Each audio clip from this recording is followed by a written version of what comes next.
दिग्वासा channel प्रस्तुत करता है समय सार वाचना। समय सार पढ़ ले जो कोई,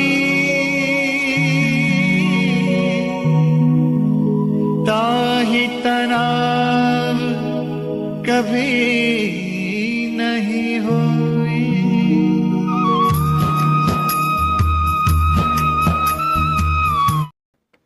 ओम नमः शिदेभ्यः।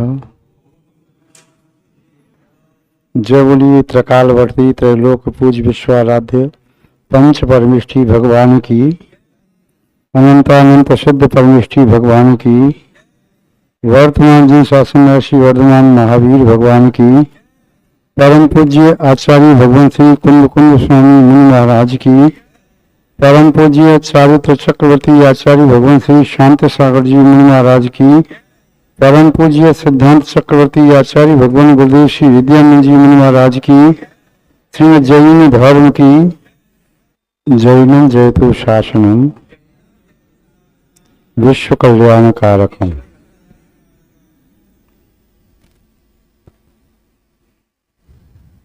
उपस्थित धर्म स्नेही सत श्रद्धालु, भव्यवर पुंडरीक पुण्यात्मा महान भाव, आचार्य भगवान कुंद कुंद स्वामी द्वारा विरचित संवत्सर ग्रंथ की यहाँ पर वाचना चल रही है। संवत्सर ग्रंथ में निबद्ध गाथाओं के माध्यम से आचार्य भगवान भव्य जीवों को आत्म संबोधन दे रहे हैं। आत्मा का स्वरूप क्या है, आत्मा का शाश्वत स्वभाव क्या है, आत्मा की निजी परिणति क्या है। जब तक भव्य जीव उसे जानने में असमर्थ रहेगा तब तक उसे प्राप्त न कर सकेगा। अतः जानना परम आवश्यक है। आचार्य महोदय कर्तृत्व भाव पर विशेष जोर देते हुए बता रहे हैं, आत्मा जिस नए से जिस वस्तु भाव व कर्म का करता है, उस नए से उसी वस्तु भाव व कर्म का भोक्ता भी है। यदि नए विवक्षा को भूल जाएं तब निस्संदेह पूरा ज्ञान सम्यकपने से मिथ्यापने को प्राप्त हो जाए। आपने बाल्य अवस्था में स्कूल में पढ़ते समय परीक्षा पत्र में एक प्रश्न आता था, जोड़ियां बनाओ। किसका किसके साथ मैच होता है, वो जोड़ियां बनाने के लिए जैसे अभी भी आप पढ़ते हैं, जैसे आपने लिखा यहाँ पर तीर्थंकरों का नाम, ऋषभदेव भगवान, वासपुज भगवान, नेमनाथ भगवान, महावीर स्वामी, आदित्यनाथ भगवान, तीर्थंकरों के नाम लिखे। इधर आपने लिखा शंभेश्वर जी, चंपापुर, पावापुर, गिरनार जी, अष्टापद। अब ये आपने मिसमैच किया। अब जोड़ी बनाना है। इसका आशय प्रश्न पूछने वाला पूछ रहा है कि ऋषभदेव भगवान का मोक्ष स्थान सब तीर्थंकरों के दिए हैं, तो ऋषभदेव भगवान का मोक्ष स्थान अष्टापद से, वासपुज भगवान का चंपापुर से, नेमनाथ भगवान का उज्जैनगिरी गिरनार से, महावीर स्वामी का पावापुर से, आदित्यनाथ भगवान का शंभेश्वर जी से। तो ये आपको जोड़ी बनानी है तब ठीक हो गया। यदि आपने सही नहीं किया, आपने कह दिया आदित्यनाथ भगवान, चंपापुर या गिरनार जी या अष्टापद या पावापुर, तो आपका गलत हो गया। यदि आपने सही सेट कर दिया तो बिल्कुल ठीक है। ऐसे ही जिस नय के द्वारा जिस विषय को ग्रहण किया जाता है उसे ग्रहण कर लिया, तब आपके 100 में से 100 नंबर आपका ज्ञान व सम्यक ज्ञान। यदि आपने मिथ्या ग्रहण किया तो आपके 100 में से 0 नंबर, क्योंकि आपका वह प्रश्न गलत हो गया। दूसरा उदाहरण आपको समझाते हैं। शरीर में 5 इंद्रियां हैं, एक अनिंद्रिय है। तत्वसूत्रकार आचार्य भगवान उमा स्वामी महाराज ने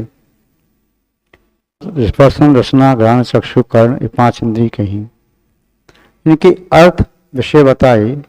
स्पर्श रस गंध वर्ण शब्दार्थ तदर्थ, उनके ये अर्थ हैं।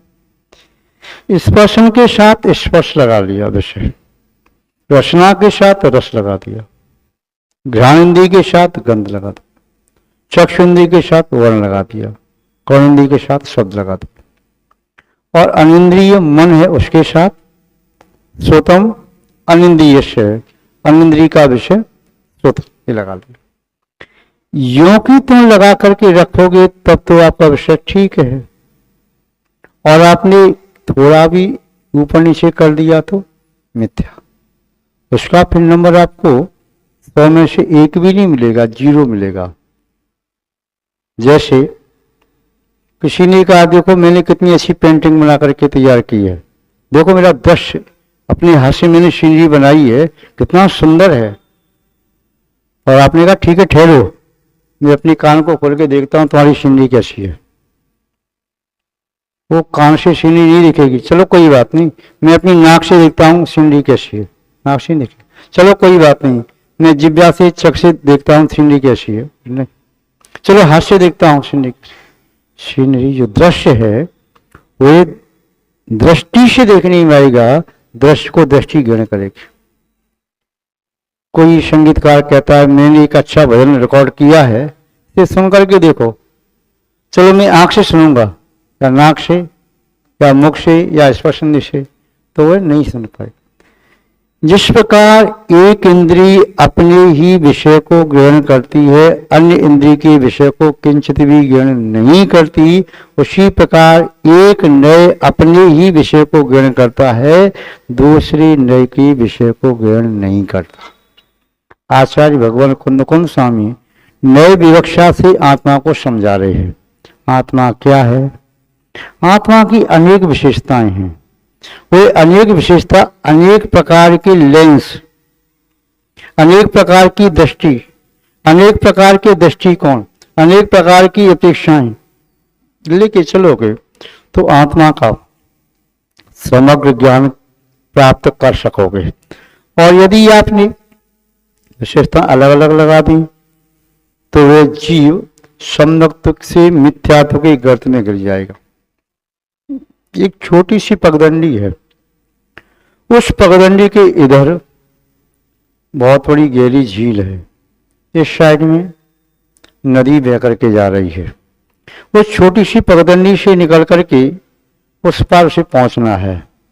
यदि सावधानी से एक एक कदम बढ़ाते हुए चलेगा तो इधर से उधर पहुंच जाएगा, और थोड़ा भी चूक गया तो या तो इधर गिर गया या उधर गिर गया।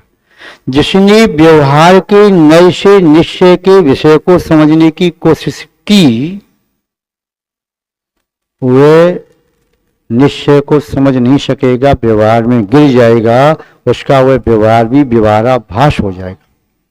जिसने निश्चय से व्यवहार को समझने की कोशिश की, वह भी निश्चय नय से व्यवहार को समझ नहीं पाएगा, वह भी निश्चयाभासी हो जाएगा, उसमें पतित हो जाएगा। शुद्ध निश्चय नय से शुद्ध निश्चय नय का विषय ग्रहण किया जाता है, अशुद्ध निश्चय नय से अशुद्ध निश्चय नय का विषय ग्रहण किया जाता है। जिसके द्वारा जो विषय ग्रहण किया जाता है, उसके द्वारा उसी विषय को ग्रहण करने का नाम है सम्यक ज्ञान। वही है सद्विवेक, वही है बोध। ये बोध ही, सुबोध ही बोध ही का कारण है। यदि हमने सम्यक ज्ञान को छोड़ करके मिथ्या ज्ञान के माध्यम से सम्यक ज्ञान की विषय वस्तु को समीचीन रूप से ग्रहण करने का दुस्साहस किया तो संसार में हमसे बड़ा मूर्ख दूसरा नहीं कहलाएगा। आचार्य भगवान कुंद स्वामी जी नाना प्रकार की अपेक्षाओं से उस समय को आत्मा को समझाने की कोशिश कर रहे हैं।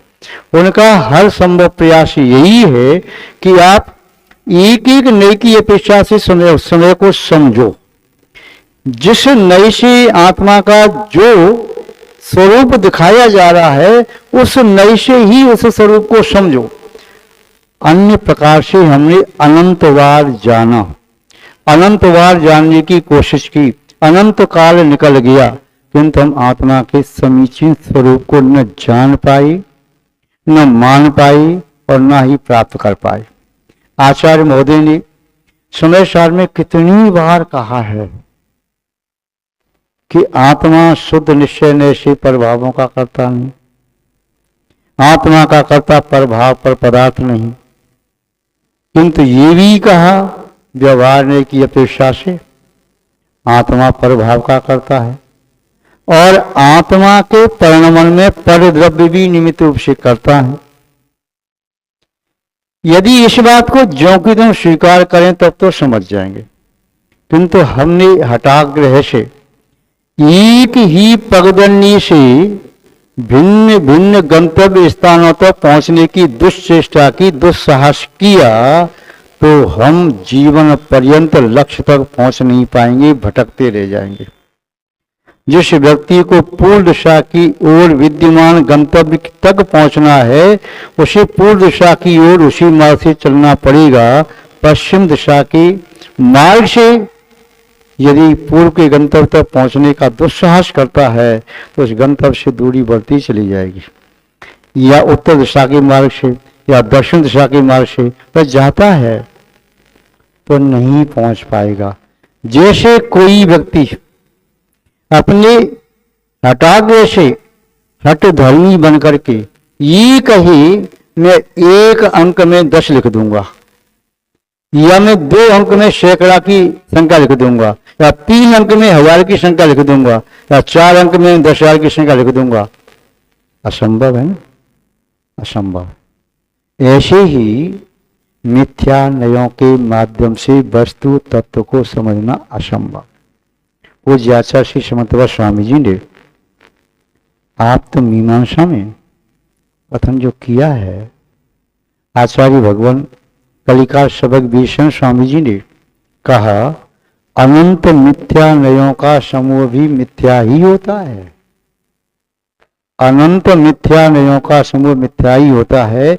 एक मिथ्या नय है तब भी मिथ्या है, 10 मिथ्या नय है तब भी मिथ्या है, 100 मिथ्या नय है तब भी मिथ्या हैं, और 1000 लाख करोड़ अनंत नए मिथ्या रूप हैं, अपने विषय से पृथक या भिन्न या विपरीत दिशा में जा रही हैं, तो उनके द्वारा ग्रहण की हुई वस्तु व वस्तु का वह ज्ञान नियम से मिथ्या ही कहलाएगा।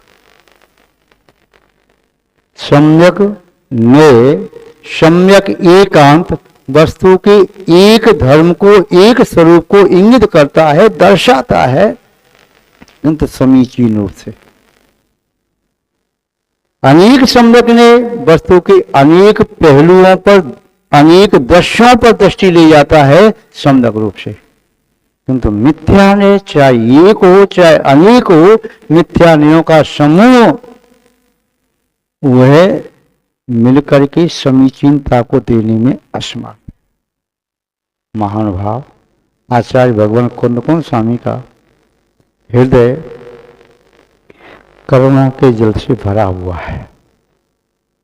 जैसे सागर में नदियां आकर के अवगाहन पाती हैं और वे शर्ताएं स्वयं सागर में परिणत हो जाती हैं, वैसे ही एक आध्यात्म योगी जब अपनी आत्मा के सागर में निमग्न होता है, जो अपने सुख सागर में, अपने स्वभाव के सागर में निमग्न होता है, तब वह जिस प्रकार का अनुभव करता है वह अनुभव शब्दातीत है, वह अवक्तव्य है, अकथ्य है, केवल और केवल वह केवल अनुभव गम्य है।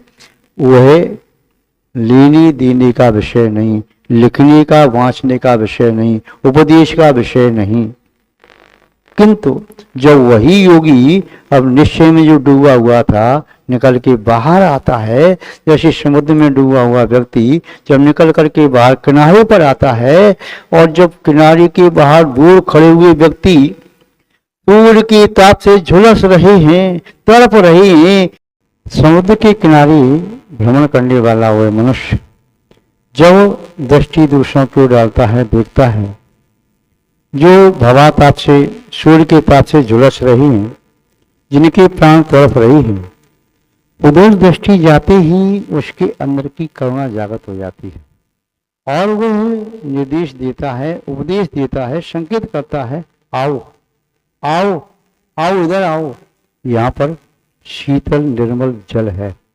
यदि आपने अवगाहन नहीं किया तो इसका सामीप्य पना भी आपके तन के ताप को दूर करने में समर्थ है। समोषण में विद्यमान जो देव होते हैं वह बुलाते हैं, एति एति एति त्वरतम, इधर आओ इधर आओ इधर आओ, भगवान की दिव्यवाणी सुनो।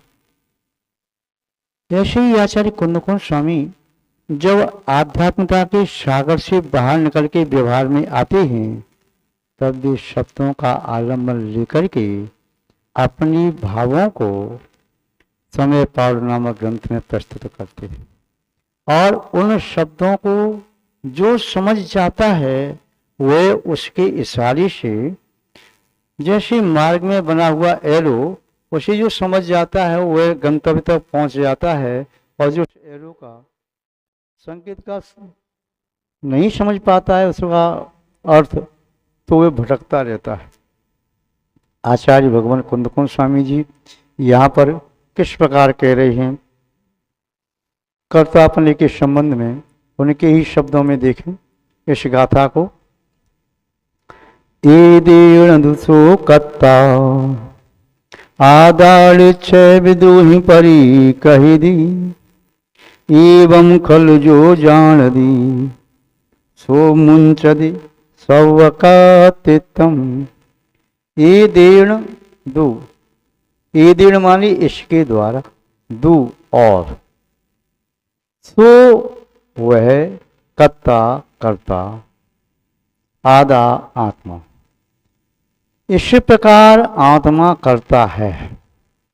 निश्चय विदुहि पर कह दी, निश्चय को जानने वाले मनीषी ज्ञानी पुरुष और जिसने आत्मा अनात्मा के भेद को जान लिया से विद्वान कहते हैं कि आत्मा करता है। आत्मा करता है, किसका करता है? व्यवहार से परभावों का करता है, निश्चय से अपने कर्मों का करता है, शुद्ध निश्चय से अपने शुद्ध भावों का करता है। किंतु एवं खल जो जान दी, जो शुद्ध निश्चय को जानने वाला वही आत्मा को परभावों का कर्ता नहीं मानता। निश्चय को जानने वाला आत्मा को परभावों का, शुद्ध भावों का कर्ता नहीं मानता। शुद्ध निश्चय को जानने वाला वह आत्मा को कर्मों का, परद्रव्य का कर्ता नहीं मानता। ठीक कह रहा है। जिस नए से जो विषय ग्रहण किया जाता है उस नए से उसी विषय को ग्रहण करना चाहिए। तोरई, लौकी, कद्दू, करेला, टिंडे, ये बेलें होती हैं खेत में। चाहे कितना भी जल सिंचन करो, तोरई की बेल में लौकी नहीं लगेगी, लौकी की बेल में टिंडा या करेला, कद्दू नहीं लगेगा, या किसी और बेल में कुछ और नहीं लगेगा। जिसमें जो फल लगना है उसमें वही लगेगा। ऐसे ही जिस नए के माध्यम से जो विषय स्पष्ट हो सकता है वही विषय स्पष्ट होगा, या खेत में जो बीज बोया है उससे उसी प्रकार की फसल आएगी, अन्य प्रकार की फसल उससे नहीं आ सकती। आचार्य महोदय यही तो कह रहे हैं भाई, शुद्ध निश्चय निश्चय शुद्ध भावों का करता है यह जीव, शुद्ध भावों का भोगता है यह जीव। निश्चय से यह जीव कर्मों का करता है और निश्चय से कर्मों का भोगता है। अशुद्ध निश्चय से अशुद्ध भावों का करता है, अशुद्ध भावों का भोगता है। व्यवहार से, व्यवहार के भी कई भेद हैं, सद्भूत असद्भूत, उनके भी दो दो भेद हैं, उपचरित और अनुपचरित। उस प्रकार से जब नए का आलम्बन लेते हैं तो वह नए उसी प्रकार के विषय को ग्रहण करता है। तो उस प्रकार से ये जीव उन वस्तुओं का करता है जिनका करता है, जिस नए की अपेक्षा से, उस नए की अपेक्षा से उसी का भोगता भी है। जो विद्यार्थी जिस कक्षा में अध्ययन करता है उस विद्यार्थी के लिए उसी कक्षा का प्रश्न पत्र आता है हल करने के लिए, और यदि अपनी कक्षा में वह सफल होता है तो उत्तीर्ण माना जाता है, पुरस्कार का पात्र भी बन सकता है। किंतु किसी कक्षा में बैठ करके दूसरी कक्षा का प्रश्न पत्र यदि ले ले तो वह न तो अपनी कक्षा में पास हो पाएगा, अपनी कक्षा में भी अनुत्तीर्ण और दूसरी कक्षा में भी अनुत्तीर्ण। ऐसे ही आचार्य मोदी समझा रही हैं। आप आत्मा को जिस नय से जानना चाहते हैं उस नय का आलम्बन ले लो, किंतु एक नय अपने आप में समग्र नहीं है। कोई भी नय, न व्यवहार अपने आप में समग्र है, न निश्चय अपने आप में समग्र है, न शुद्ध निश्चय अपने आप में समग्र है, न अशुद्ध निश्चय अपने आप में समग्र है। ये केवल एक दृष्टि है, एक दृष्टि, एक दृष्टिकोण, एक ही अपेक्षा से वस्तु का कथन करता है, दूसरी अपेक्षा से नहीं करता। इसीलिए आचार्य महोदय अलग अलग प्रकार से यहाँ पर नए के बारे में बता रहे हैं। एवं खल जो जान दी, जो निश्चय से इस प्रकार से जानता है, सो मुंचदे सब कत्तित्व, इस प्रकार से निश्चय से, शुद्ध निश्चय से जानने वाला वह योगी मुंचदी सब कत्तित्व, सर्वकर्तापने से मुक्त हो जाता है। आत्मा क्या है? जो हूँ सो हूँ चीव, जो है सो है, शब्दों में नहीं कही जा सकती। आत्मा प्रमत्त है कि अप्रमत्त है, नित्य है कि अनित्य है, एक है कि अनेक है, भेद रूप है कि अभेद रूप है, मूर्तमान है कि अमूर्तमान है, चल है कि अचल है। आत्मा में ये सब धर्म विद्यमान हैं। जिस समय जिस नए का आलम्बन लोगे उस समय आत्मा उसी प्रकार की दृष्टिगोचर होगी, विपरीत रूप से नहीं। तो यहाँ पर निश्चय की अपेक्षा से कह रही कि मुंचदी सब कत्तित्व, वह ज्ञानी पुरुष सर्वकर्तापने से अपनी आत्मा का अनुभव करता है। जिस समय आत्मा आत्मा का अनुभव करती है उस समय सभी नयों का ज्ञान एक किनारे। जिस समय महिला रसोई बना रही है उस समय नाना विकल्प आ रही हैं। माना कि खीर बनानी है, दूध वहाँ से आएगा तो ठीक है, गाय का मंगाना, भैंस का मंगाना, कितनी भाव से आएगा, कितना मंगाना, चावल वहाँ से मंगाना है, खांड वहाँ से मंगानी है, गैस में गैस है कि नहीं सिलेंडर में, और पुनः लाइटर भी है कि नहीं है जलाने के लिए, या बर्तन भी है, क्या करना है, सब विकल्प हैं। जब खीर बन करके तैयार हो गई और लेकर के खीर का चम्मच मुंह में रखा और आंख बंद करके खीर का स्वाद आ रहा है, सभी विकल्प द्रोहित। ऐसे ही जब आत्मा आत्मा का अनुभव करता है उस समय कोई विकल्प नहीं, और जब तक कोई एक भी विकल्प शेष है तब तक आत्मा आत्मा का अनुभव नहीं करता। तो यह बात आचार्य महोदय ने यहाँ पर कहा कि शुद्ध निश्चय नए का अनुभव करने वाले योगी जन वे कर्तृत्व भाव से रहित होकर के आत्मा को अप्रत्यक्ष रूप में आत्मा को जानते हैं। पूज्य आचार्य श्री विद्यासागर जी महाराज ने इस गाथा का पद्यानुवाद इस प्रकार से किया है। आत्मा सुनिश्चित निजीय विभाव करता, आत्मज्ञ हैं कह रहे पर भाव हरता। ऐसा रहस्य सुन के मुनि अप्रमादी, कर्तृत्व भाव तजते भजते समाधि। निश्चित रूप से आत्मा विभाव का करता है, किंतु वैभाविक ने व्यवहार न से। किंतु जो आत्मा को जानते हैं, आत्मज्ञ हैं, वे कहते हैं आत्मा परभाव का करता नहीं, परभाव से रहित है, न भोगता है न करता है। और जो निश्चय से आत्मा को जानने वाले हैं वे अप्रमादी मुनि, निर्विकल्प ध्यान में लीन मुनि, शुद्धोपयोगी मुनि, अभेद रत्नत्रय को अनुभव करने वाली मुनि, वह आत्मा का अनुभव करते हैं और भी कर्तृत्व भाव भोक्तृत्व भाव से रहित समाधि का आनंद लेते हैं। इस प्रकार का यह भाव आचरण बोधे का है। हमने संक्षेप में इस गाथा का देखा, विस्तार से पुनः कभी अन्य दिवस में देखना चाहिए। आज बस इतना ही पर्याप्त समझते हैं। जय बोलिए श्री शांतनाथ भगवान की, पूज्य आचार्य गुरुदेव श्री विद्यानंद जी मुनि महाराज की, श्रीमद् जैन धर्म की।